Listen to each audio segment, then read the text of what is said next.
So we're back with our solo duo. Another duet Duet. with the K&K. The insurance companies cannot just go to charge us more. If they want to, they have to submit paperwork To the insurance that commissioner. takes 6 months, Yeah. but a lot of times they're turning them down. The insurance company has to be insured too. Like they're a business. They have to have insurance for their business. That's the reinsurance. They are not regulated the same way. So reinsurance can increase their premiums because they don't have any legislation against that.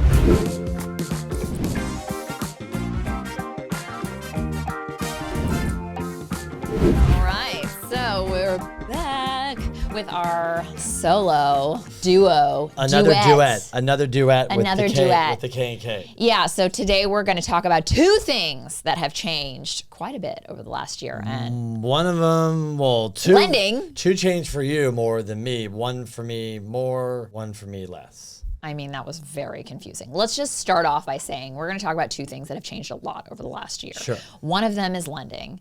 And the second one that it's odd, nobody's talking about. And quite frankly, I'm not even sure why we haven't talked about it. Insurance. Well, it's starting to really. We're in a crisis right now. Yeah. We're having an insurance meltdown of 2023. Especially here in California, It's crazy. but it's starting to leak in other states. Yes. So why don't we do this, since insurance is quick, why don't we just get that out of the way? Okay. Krystle, from a percentage, what are you seeing insurance policies go up in your neck of the woods, commercial? So we used to use in our underwriting, I would usually underwrite to 40 to 45 cents per square foot. That was how I measured what approximately insurance would cost. Interesting. Okay. So now. You're talking an apartment building or any building or? This is apartments. Okay. So now when I forecast insurance, I'm really forecasting like 60 to 70 cents per square foot. And sometimes that's not even enough. So I had a client just recently called me and said, oh my God, I bought this 12-unit building and I got an insurance quote for just regular insurance for this 12-unit building, and it was $50,000 in San Diego. Now, let me just tell you what a 12-unit building would generally cost you, like about $5,000, okay? I think there was something wrong with that quote, but this kind of thing is happening all over the place because we are just losing insurance carriers in California specifically, but it's happening in other states, just like you said. But they are pulling out of different states, and I've even heard stuff on your side, so you can speak to that. But insurance in general is becoming an issue. Like we are definitely in a crisis, an insurance crisis, because it's the last thing you would have ever thought would kill a deal for you. So a lot of people move forward with a deal. Like most people don't even get insurance quotes, especially if you're an experienced investor. You're just kind of like, all right, whatever, I'll just get my insurance before I close. So you're like releasing contingencies after you do your due diligence, you're getting financing, and then you get your quote from your agent at closing. You're like, wait, what? And that can screw your loan up, right? Because the underwriter is going to have to re-underwrite now at this higher rate.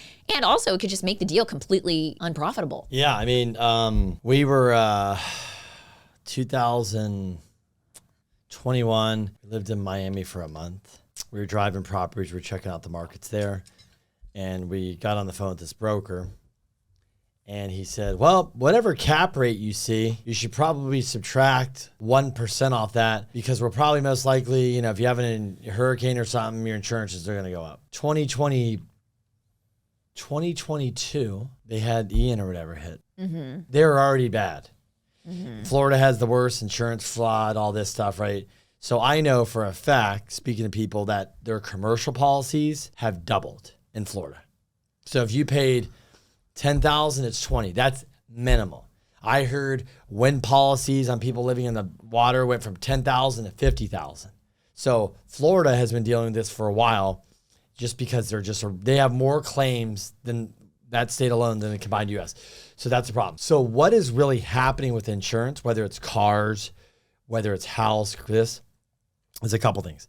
Number one, we'll take a state like Florida or California. They are regulated, so what they can charge, right? So they have laws in place where it's like, you can't just keep jacking up the rates for individuals, which is great for us.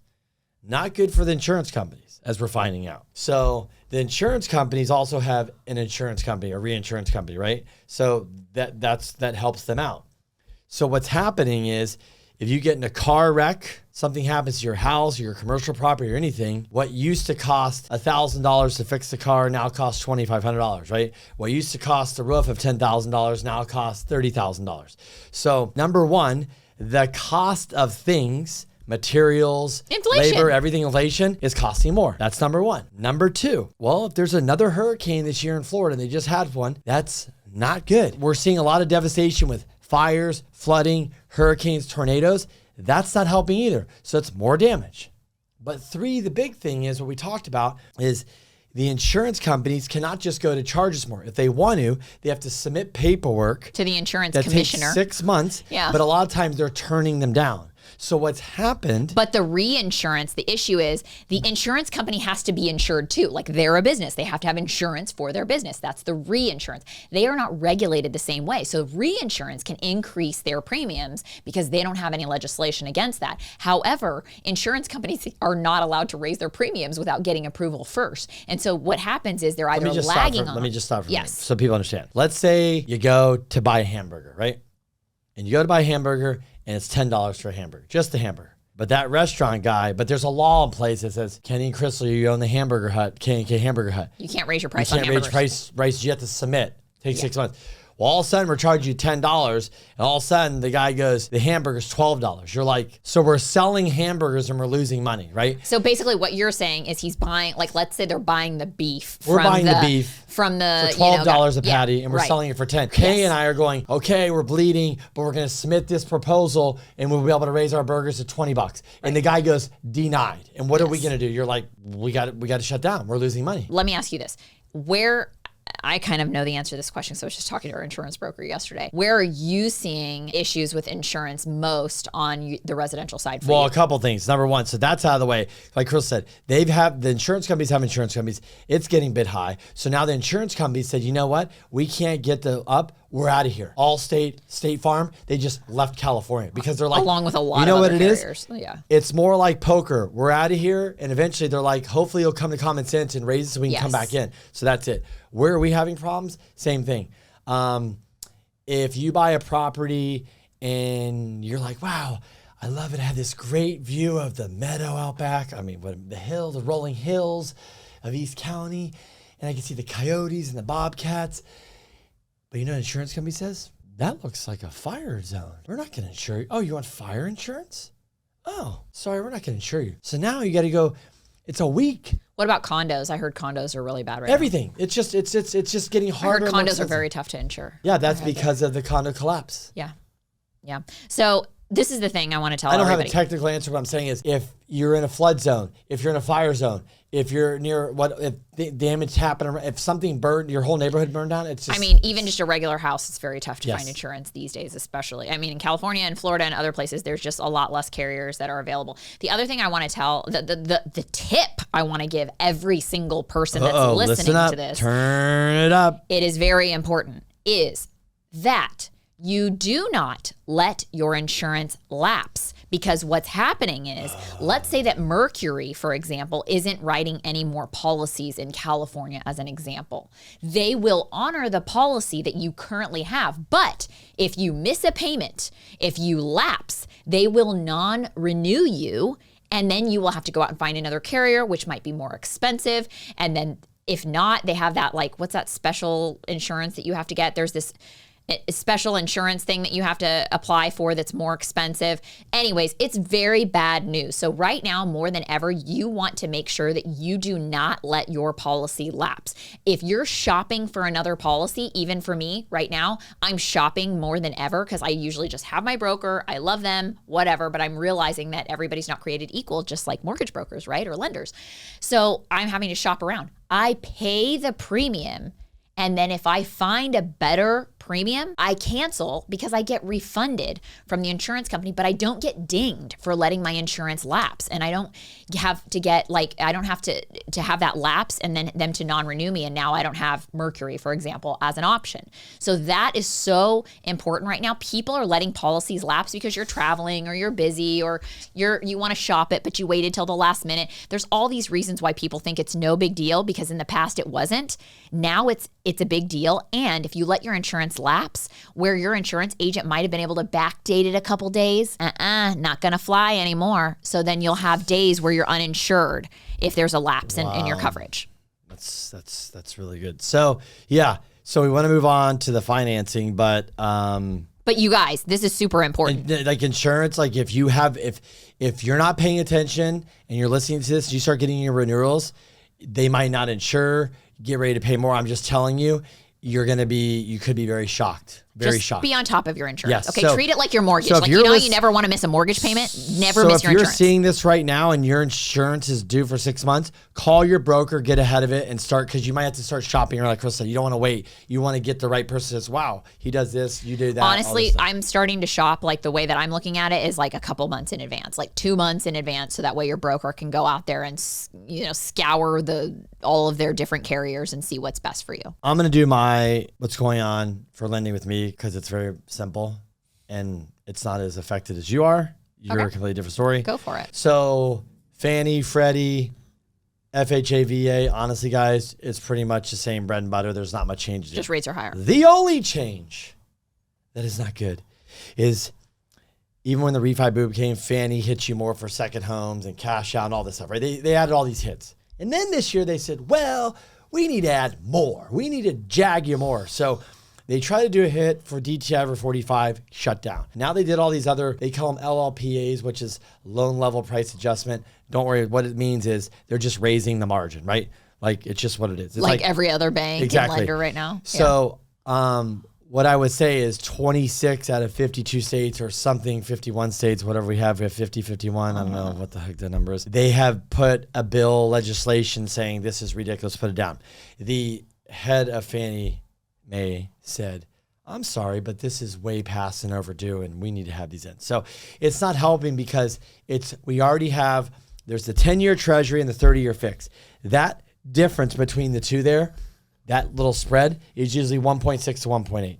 That spread right now is 3.2 because if you get a loan and I get a loan today, Krystle, and rates come down, what am I going to do? You're going to refi. Cool. But if I'm a servicing company and I buy that servicing portfolio from a UWM, right? I buy the whole $100 billion tranche. I have to own that for 3 to 5 years or I'm going to lose money. I'm not in the business of losing money. Nobody's in the business of losing money. So I'm going to charge you up front. That's why you have the spread. So on top of the spread, now you have more hits. It's just getting astronomical expensive on some of these scenarios. It's just ridiculous. So if you have bad credit or credit's not good, you're going to really feel it. You're going to feel it with the mortgage insurance and this. I mean, you feel it even if you have good credit. Exactly. What else we have? We have non-QM. The non-QM market is really healthy. That's a secondary market where they sell. When I mean healthy, I'm not talking the rates are low. It's just that they're lending. They're not really pulling back on guidelines. They're not seeing it. And let me tell you why housing and all this stuff is pretty good. Because housing isn't crashing. Because there's no inventory. So if housing was crashing or doing bad, it'd be a different story. So now, speaking of commercial, where there's more pain. We've been working on this for the past few months. You know we always want to bring as much value as we possibly can, and our partner, Prime Corporate Services, is all about bringing you a service you can't get anywhere else at a price you can't get anywhere else. Whether you're new to owning a business or owning a property, or you're an experienced property owner or investor, Prime Corporate Services is not only going to help you, but they're going to make the process so much easier. So if you book a call, the first thing they're going to do for you is help you understand what your business structure should look like, your corporate structure, tax planning, estate planning, all of that. Maybe you're saying, I'm brand new to starting a business and all this sounds foreign and complicated. Remember, this company helps new people just getting started every day. They're going to help you form the entity that's best for you and walk you through the process. Before I found this company, we paid thousands of dollars to other attorneys, CPAs, and consultants to try to understand exactly how we need to be structured to be as protected as possible. We've also gone the other route and used online platforms to form entities which unnecessarily put us at risk. You guys, you don't have to do that with this company. They'll do all of these things for you at a reasonable price, so you never have to think about saving money at the expense of exposing yourself to liability. We've searched high and low, and you will not find this much value anywhere else. All you have to do is schedule a free call today. Just go to primecorporateservices.info/GITCG. Once again, that's primecorporateservices.info/GITCG. We'll also leave the info for you in the show notes. Well, I will tell you one thing because this is related to my businesses, and this is the only way I think that your business is related to mine, and only one kind of instance. One of my bankers sent this to me recently, and I've been talking about it a lot, as how banks were going to be scaling back on lending, or credit was going to tighten even further. It's tightening for you guys where you guys had portfolio lenders, where the lenders would keep the loans on their balance sheet. Now, you're not as affected because you're not dealing with banks as much, right? Like you're dealing with lenders, like they just lend. They're not actual banks. But when you were dealing with banks, they were portfolio lenders. They would hold this stuff on their balance sheet. So banks are pulling back significantly right now because they're not sure what kind of capital requirements there are going to be, because they're in the middle of negotiating the capital requirements for banks going forward, meaning that they might increase their requirements so they won't be able to lend as much. So right now, like forever, it's been Basel III. Forever it's been that banks could lend up to 90% of your deposits. Well, that might not be the case anymore. It might be something less. Something like 20% less it could be. So they need to shore up their balance sheets and their reserves. So they need to naturally cut back on lending. And someone said to me the other day, this is really crazy because you would think banks want to make money because they're making healthy margins right now. Well, it doesn't. Yeah, of course they want to make money, but they also don't want to be out of compliance with the FDIC or the government, whatever the requirements are. So that's how you're affected, is like some of your portfolio lenders are like no longer. Yeah, like it's gone. It's the Basel III, which Basel started after the crash to regulate. Now they're going to tighten the screws more, which isn't going to help. And they're negotiating that, and that's an ongoing thing. So they presented what they thought they wanted to implement back on July 27th, but now they're just going to like duke it out, and hopefully it'll get finalized before the next election, because obviously we need to get that figured out. But so until that time, banks are going to be very conservative lending. That's where the only time whenever you get hit, but you don't have a lot of that going on. For me, most of my banks are all portfolio lenders, right? So we do have agency, which has been less common. The regional community banks. Yeah. Yes, but we're dealing with all like regional banks, community banks, even the big banks are under fire right now. They're all having to figure out, what is this capital requirement going to be? How can we get ahead of this? How can we stay in compliance? So a lot of lenders are pulling back. So I am also seeing margins increased, but I don't believe it's for the same reason, because, for example, most of our loans have prepayment penalties. So we're not worried about the fact that we need to keep the loan on the books for 3 to 5 years. We're increasing margins to slow down business, to slow down volume, because for one, if we're going to do a loan, we need to make more money on it, so that way we aren't like diluting our reserves, our capital requirements. Hopefully we're keeping in line with that. But the other thing is that this looming CRE credit crisis that's happening, or that they foresee happening in the next 1 to 2 years, because a lot of people aren't going to be able to refi. Obviously values have been lost, and especially in places like I was talking about this, like San Francisco and New York, where you have all these like ghost towns, like they're like office sectors, or like empty office buildings and things.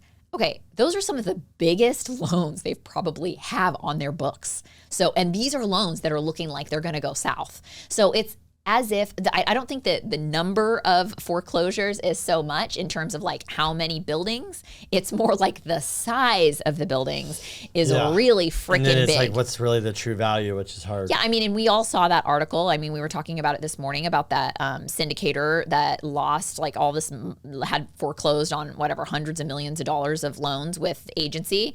That's just one. So we're not going to just see this in office. I think we're going to see some syndicators who got all this, like all these syndicators got this floating rate debt. There's people who weren't syndicators that got floating rate debt, but a lot of those guys were using OPM, and they didn't. So I think other people's money. Yeah, when you're using other people's money, you just don't care as much as if it's your money, right? Like you're happy, you're collecting the fees. So this is a problem. So I think we're going to see a cleansing of syndicators out there that are going to have like some, they're going to have issues. They're not having a fun time right now. That's causing our banks to scale back. So let's just say in a healthy market, our margins, like the spread between the treasury and and your actual interest rate, was like 2.25%, let's say. It's now like 2.75 to 300 over. So this is not only have 50 to 75 basis points. Yeah, not only have treasuries gone up, but they've increased the margin significantly. Yeah. So every time I have a conversation with somebody, they're like, oh.